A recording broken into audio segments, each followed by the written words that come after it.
Laptop gaming MSI GS63 VR menjanjikan kinerja tinggi dalam satu paket yang elegan. Dengan desain bodi yang tipis dan komponen kelas pertama, apakah GS63 VR dapat memenuhi janji tersebut? Dapatkah mobilitas dan performa bersatu padu dengan sempurna?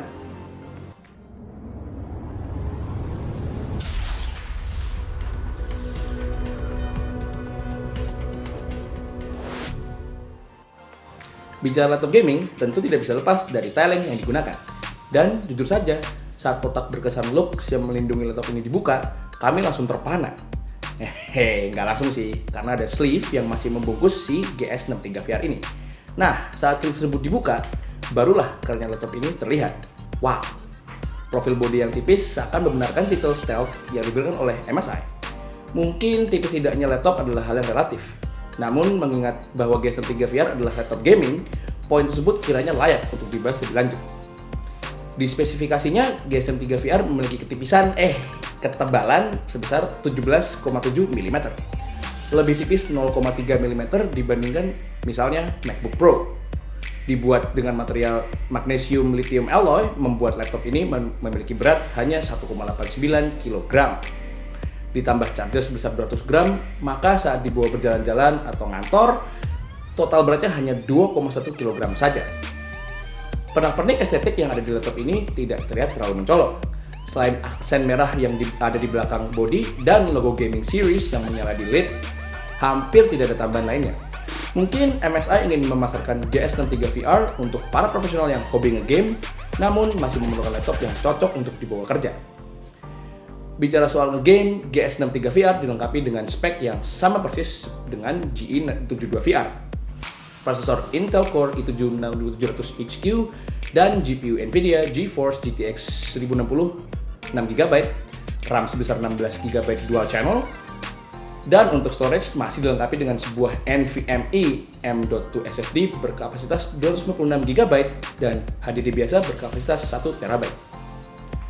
Build quality dari GS63 VR boleh dibilang sempurna, dengan konstruksi tulang dan bodi metal serta rancang bangun yang hampir unibody, menjadikannya kokoh, dan mengangkat laptop ini menggunakan satu tangan tidak membuatnya flexing sama sekali. Lalu begitu pula dengan engselnya atau hinge, tanpa perlu menahan bodi laptop di meja, lid dapat dipikul hanya menggunakan satu jari. Bagian keyboardnya juga menjadi satu dengan bodi, membuat keyboard hampir tidak ada flexing sama sekali. Namun pada rangkaian layar terjadi sedikit flexing, tapi ini masih dalam batas yang sangat wajar.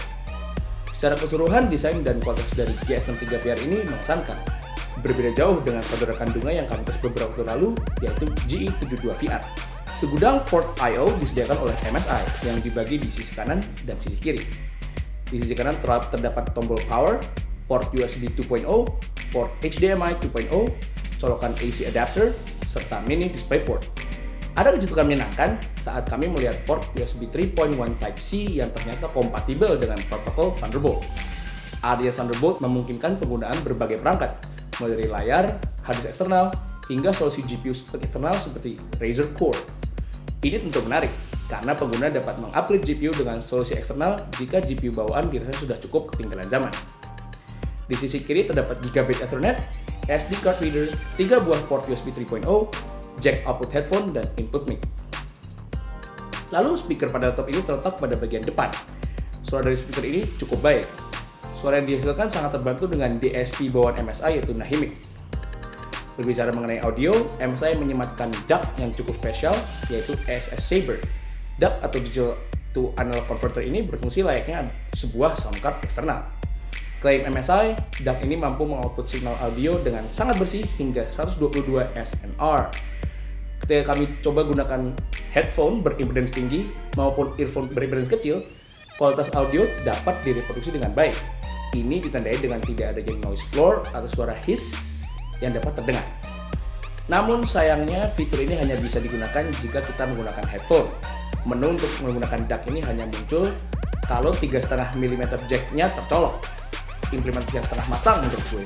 Harusnya DAC superior ini dijadikan sound card utama dan tidak perlu lagi bergantung kepada sound card generik seperti misalnya Realtek. Keyboard yang disematkan MSI memiliki feedback yang sungguh memuaskan untuk slim profile keyboard. Travel distance dan feedback yang diberikan sangat baik, membuat experience menggunakan keyboard ini benar-benar nikmat. Lalu karena ini laptop gaming, maka keyboard tadi jelas dilengkapi dengan RGB lighting. Sayangnya settingan lighting tersebut hanya tersedia dalam 3 zonasi, jadi buat yang ingin mewarnai tombol secara individu, siap-siap kecewa. Tapi kekurangan itu diobati dengan adanya fungsi makro yang tersedia lengkap dan dapat diatur dari lewat program SteelSeries Engine 3. Membuat fungsi masing-masing key bisa diubah, mungkin kamu misalnya ingin merubah tombol enter jadi delete atau escape jadi backspace. Touchpad cukup nyaman digunakan dan memiliki tekstur yang pas, tidak terlalu licin dan tidak terlalu keset. Namun belum memiliki material kaca seperti MacBook. Klik feel-nya cukup oke dan hampir semua surface-nya dapat diklik dengan berat tekanan yang sama, kecuali pada 1/8 bagian atas yang agak berat. Tersedia pula sebuah webcam beresolusi 1080p yang kualitas gambarnya cukup hancur. Entah mengapa semua webcam pada laptop zaman sekarang cenderung memiliki kualitas yang buruk. Padahal harga laptop juga setidaknya direfleksikan dari hal itu seperti ini. Sangat tidak pantas laptop rival ini memiliki kualitas sensor kamera yang buruk. Di bagian display, GS63 VR dibekali sebuah panel IPS berukuran 15,6 inci dengan resolusi 1080p, serta screen finish matte yang memiliki anti-reflective coating yang tidak terlalu kasar. Dalam pengujian kami menggunakan colorimeter, layar laptop ini dapat menampilkan hingga 92% sRGB dan 71% Adobe RGB dengan tingkat kecerahan maksimum hingga 260 nits. Backlight bleeding pada laptop ini cukup minim, terdapat satu spot di atas kanan, namun tidak cukup mengganggu. Di sisi kiri dan kanan dan belakang laptop ada lubang exhaust untuk keperluan cooling. Penempatan lubang exhaust di sisi kiri dan kanan menimbulkan kekhawatiran di benak kami pada awalnya karena kemungkinan tangan akan terkena udara panas. Setelah dilihat menggunakan kamera FLIR saat full load, ternyata suhu blower yang keluar di sisi kanan laptop tidak mengenai letak kami menggunakan mouse. Lalu suhu permukaan yang terekam pada saat full load sekitar 45 derajat Celcius pada bagian tengah masih dalam batas yang sangat wajar. Di bagian bawah laptop ada inlet untuk sistem cooling tadi. Dan selain itu juga ada yang cukup spesial. MSI telah melapisi bagian bawah GS63 VR dengan suede. Dengan ini, laptop tidak akan terasa panas saat ditaruh di lap atau pangkuan. Nah, kalau laptop ditaruh di pangkuan, inlet cooling tadi gimana ceritanya? Kan tutup. Nah, di bagian atas tersedia pula inlet yang mirip speaker, jadi buat yang ingin main laptop di kasur nggak perlu khawatir. Namun sayangnya ketika full load, fan ini menimbulkan suara high pitching coil whine yang cukup mengganggu pengalaman ketika digunakan bermain. Seperti yang dapat kalian dengar sendiri sekarang.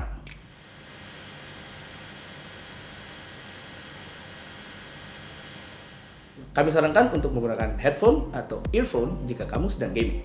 Nah, kalian penasaran nggak gimana dalemannya GS63 VR ini? Tenang. Walaupun ada stiker warranty void, kami tetap bakal bukain. After all, buat kalian para subscriber, apa sih yang enggak? Dan juga supaya kalian dapat melihat isi laptop ini dan apa saja part yang dapat di-upgrade. Oh iya, yang belum subscribe, jangan lupa subscribe ya. Nah, balik lagi ke urusan dalaman tadi. Setelah dibuka, terlihat hanya hard drive B yang dapat di-upgrade dari sisi bawah, dikarenakan profil yang tipis dan cooling system yang mereka gunakan. Hampir 90% part yang penting berada di sisi balik sisi motherboard ini. Baterai yang digunakan berspesifikasi 3 sel dengan kapasitas hingga 65 Wh. Dan saat diuji dalam penggunaan normal, yakni browsing, nonton YouTube, dan ngerjain kerjaan pakai Office, menggunakan profil battery saver dan power mode balance, laptop ini dapat bertahan hingga 3-4 jam. Puas lihat dalemannya. Nah, sekarang kita ngomongin benchmark. Untuk tes sintetik, kami menggunakan 3D Mark 5 Strike Extreme. Dan untuk tes gaming, The Witcher 3 dan game FPS hot keluaran EA yang paling baru, Battlefield 1, jadi pilihan kami. Semua game seperti biasa jalankan di setting grafis tertinggi. Dalam tes menggunakan 3D Mark 5 Strike Extreme, poin yang diperoleh GS63 VR adalah 9685, sementara graphics score yang diperoleh adalah 11639. Di The Witcher 3, detail lingkungan yang tinggi ditambah dengan kualitas grafis papan atas tentu menambah beban bagi GPU. GS63 VR dapat mencapai rata-rata 42 fps. Saat memainkan game ini, suhu tertinggi CPU tercatat 74 derajat dan GPU 87 derajat Celcius. Sementara clock speed CPU dan GPU yang tercatat adalah 3100 MHz dan GPU sebesar 1632 MHz. Selanjutnya adalah Battlefield 1. Game ini terlihat memukau dengan visualisasi yang epic dan eye candy yang berlimpah. Singkat kata, memanjakan mata. Saat berjuang di medan perang Eropa Barat, GS63 VR dapat mencapai rata-rata 87 FPS. Saat memainkan game ini, suhu yang tercatat adalah 87 derajat Celcius untuk CPU dan 89 derajat Celcius pada GPU. Performa cooling pada laptop ini cukup baik, ditandakan oleh GPU dan CPU yang tidak sampai throttling down ketika kondisi full load, yang bisa dilihat dari clock prosesor yang tetap stabil di angka 3,1 GHz, dan bahkan GPU masih dapat terboost hingga 1,6 GHz dari 1,5 GHz yang merupakan base clock GTX 1060. Semua tes tadi dijalankan dengan laptop dalam keadaan terhubung dengan power adapter. Iya, kami tahu beberapa dari kalian pasti penasaran bagaimana kerja laptop ini kalau hanya mengandalkan daya baterai. Dan ternyata jumlah FPS mencapai hanya 14 FPS. Walaupun clock speed CPU dan GPU dalam kondisi full clock speed, ternyata terdapat limitasi yang terjadi ketika kita menggunakan battery power. Karena jenis baterai yang hanya sanggup mengoutput 65 Wh. Sistem dilimit agar tidak menggunakan kapasitas melebihi 65 Watt tadi ketika full load menggunakan baterai. Ini dapat dilihat dari data penggunaan power yang tercatat. Nah, kalau gitu nggak sekalian aja bandingin sama GTX 1060 versi desktop. Toh, versi desktop dan mobile sama aja. Pada 3D Mark Firestrike, graphics score yang didapat GTX 1060 laptop ini sebesar 11639 dan desktop sebesar 13567. Nah, lo, kok beda? Nah, coba gue jelasin sekarang. Perbedaan GTX 1060 antara versi desktop dan laptop secara fisik memang sudah tidak ada. GTX 1060 menggunakan arsitektur dan base clock speed yang sama, yaitu 1506 MHz, persis antara versi desktop dan laptopnya. Namun, perlu diingat pada laptop ada lapisan thermal yang membuat versi laptop clock speed-nya tidak dapat terboost sampai ke level desktop. Jika pada desktop GTX 1060 yang kami tes mampu terboost hingga 2 GHz, di laptop ini GTX 1060 hanya bisa terboost sampai 1,6 GHz ketika dalam kondisi full load. Ada perbedaan sekitar 300 MHz antara versi desktop dan laptop. Nah, perbedaan clock speed ini merefleksikan perbedaan nyata sekitar 15% antara versi desktop dan laptop ini. Ngetes laptop siap VR nggak lengkap kalau nggak mainan VR. Yes! Dengan GPU yang dimiliki, harusnya GS63 VR tidak memenuhi masalah dalam menyajikan konten VR. Headset VR yang kami gunakan adalah HTC Vive, karena itu satu-satunya yang bisa dipinjam. Jadi tolong komen di bawah kalau menurut kalian maksudnya Kevin harus beli VR. Nah, tes VR dilakukan menggunakan game Nvidia VR Funhouse, dan experience VR di laptop ini sungguh baik. Hampir semua minigame dapat dijalankan dengan sangat mulus kecuali di dalam minigame pistol air. Di sini terlihat efek physics yang digunakan cukup demanding, terasa FPS drop ketika efek air ini muncul. Namun overall experience VR dapat dideliver oleh laptop yang menggunakan GTX 1060 ini. Sekarang tiba saatnya untuk ngomongin positif dan negatif GS63 VR. Di sisi positif, desain laptop ini menjadi poin yang sangat menonjol. Laptop ini super keren banget, elegan dengan profil bodi yang compact dan kokoh, serta lapisan kulit suede di bagian bawah menambah kenyamanan pemakaian. I/O port yang lengkap menambah poin positif laptop ini. Performa yang sangat baik juga menjadi poin penting positif dari laptop ini. Dalam paket penjualannya diberikan juga backpack yang cukup keren. Backpack ini lumayan supaya nggak perlu keluar budget lebih untuk beli tas. Di sisi negatif, fan noise yang bersih tadi agaknya perlu dikembangkan lagi oleh MSI untuk generasi mendatang. Lalu ada webcam yang agak konyol tadi yang seharusnya tidak ada di laptop sekaliber ini. Hal kecil memang, namun dapat menjadi poin negatif yang cukup telak. Apalagi buat yang sering live streaming atau mainan Bigo ya oke lah. Akhirnya kita sampai pada kesimpulan. MSI tampaknya berhasil memadukan performa, mobilitas, dan desain yang memukau dalam sebuah produk. Bandrolnya yang berkisar di angka 31 juta rupiah, GS63 VR cukup membuat group rate yang terbagi dua. Ada yang bilang mending beli versi murah dan spek sama seperti GE72 VR, lalu sisa uangnya bisa untuk beli game. Lalu ada Kevin dan Aldi yang menilai worth the price menurut mereka. Kalau udah nabung untuk beli laptop 25 jutaan yang harganya udah cukup mahal, mending nabung dikit lagi untuk yang lebih mahal tapi dapat kualitas dan desain yang lebih baik. Toh jadi mendukung penampilan juga kalau dipakai di luar. Tapi bagi gue, GS63 VR telah membuktikan tidak perlu ada kompromi antara kinerja tinggi yang hampir setara desktop dan kemudahan mobilitas yang ditawarkan laptop. Bagi yang bersedia membayar premium 6 juta rupiah tadi, ini adalah laptop yang sangat layak. Oke, cukup untuk review kali ini. Like videonya kalau bagus, dislike videonya kalau kerasa video ini kepanjangan. Dan lalu yang paling penting, jangan lupa untuk subscribe biar dapat terus video kita. Nah, gua undur diri, Ricky dari Petamen, it's playtime.